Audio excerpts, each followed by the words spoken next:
ಕಾವ್ಯ ಶೈವಾ ಹತ್ತಿಸಿದ ಕಿಡಿ. ಧ್ರುವಂತ್ ರಜತ್ ಮಧ್ಯೆ ಮಾರಾಮಾರಿ ಜಗಳ. ಹೊರಬೀಳೋರು ಯಾರು? ಬಿಗ್ ಬಾಸ್ ಕನ್ನಡ ಸೀಸನ್ 12 ಶೋನಲ್ಲಿ ನಾಮಿನೇಷನ್ ಎಂದು ಬಂದಾಗ ಸ್ಪರ್ಧಿಗಳು ಕೊಡುವ ಕಾರಣಕ್ಕೆ ಜಗಳ ಆಗುತ್ತದೆ.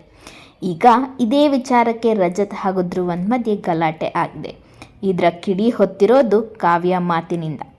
ಕಾವ್ಯ ಶೈವಾ ಅವರು ಗಿಲ್ಲಿ ನಟ ಹಾಗೂ ರಜತ್ ಅವರನ್ನು ನಾಮಿನೇಟ್ ಮಾಡಿದ್ದಾರೆ.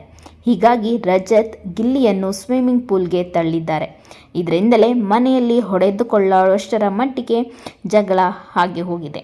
ಕಾವ್ಯ ಶೈವಾ ರಜತ್ ಅವರು ಒಂದು ಕಡೆಗೆ ಮಾತ್ರ ಸೀಮಿತ ಆಗಿದ್ದಾರೆ, ಕಾಮಿಡಿ ಮಾಡುತ್ತಾರೆ ಎಂದು ಕಾರಣನ ನೀಡಿದ್ದರು. ಇದು ರಜತ್ ಪಿತ್ತವನ್ನು ನೆತ್ತಿಗೇರಿಸಿದೆ.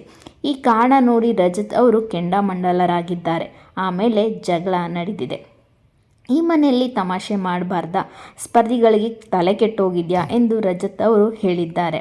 ಆಗ ಧ್ರುವಂತ್ ಅವರು ಏನು ಏಕವಚನದಲ್ಲಿ ಮಾತನಾಡುತ್ತಾರೆ ಅಂತ ಹೇಳಿದ್ದಾರೆ. ಆಗ ರಜತ್ ಅವರು ಧ್ರುವಂತ್ ಮೇಲೆ ಕೂಗಾಡಿದ್ದಾರೆ. ಧ್ರುವಂತ್ ಅವರು ನಮ್ಮನ್ನು ಗಿಲ್ಲಿ ಅಂದುಕೊಂಡಿದ್ದೀಯಾ, ಬಾರೋ ಇದೆಲ್ಲ ನಿನ್ನ ಸೀಸನಲ್ಲಿ ಇಟ್ಕೋ ಅಂತ ಹೇಳಿದ್ದಾರೆ. ಆಗ ರಜತ್ ಅವರು ಕೊಟ್ರೆ 2 ಹಾಗೆ ತಿದ್ಕೊಳ್ತೀಯಾ ಎಂದು ಹೇಳಿದ್ದಾರೆ. ಆಮೇಲೆ ಇವರಿಬ್ಬರು ಹೊಡೆದಾಡಿಕೊಳ್ಳಲು ಮುಂದಾಗಿದ್ದಾರೆ. ಮನೆಯವರೆಲ್ಲರೂ ಸೇರಿಕೊಂಡು ಧ್ರುವಂತ್ ರಜತ್ ಅವರ ಹೊಡೆದಾಡಿಕೊಳ್ಳದೆ ಮಾತಿನಲ್ಲಿ ಬಗೆಹರಿಸಿಕೊಳ್ಳುವಂತೆ ಮಾತನಾಡಿದ್ದಾರೆ. ಆಮೇಲೆ ಏನಾಗಿದೆ ಅಂತ ಕಾದು ನೋಡಬೇಕಿದೆ. ಸದ್ಯ ಈ ವಿಲನ್ ಟಾಸ್ಕ್ನಲ್ಲಿ ಯಾರು ಏನೆಲ್ಲ ಜಗಳ ಆಡ್ತಾರೋ, ಗಿಲ್ಲಿ ನಟ ಎಷ್ಟು ಫನ್ ಮಾಡ್ತಾರ ಅಂತ ಕಾದು ನೋಡಬೇಕಾಗಿದೆ. ವಿಡಿಯೋ ಇಷ್ಟ ಆಗಿದರೆ ಲೈಕ್ ಮಾಡಿ, ಶೇರ್ ಮಾಡಿ ಹಾಗೂ ನಿಮಗೆ ಏನನ್ಸುತ್ತೆ ಅನ್ನೋದನ್ನು ಕಮೆಂಟ್ನಲ್ಲಿ ತಿಳಿಸಿ.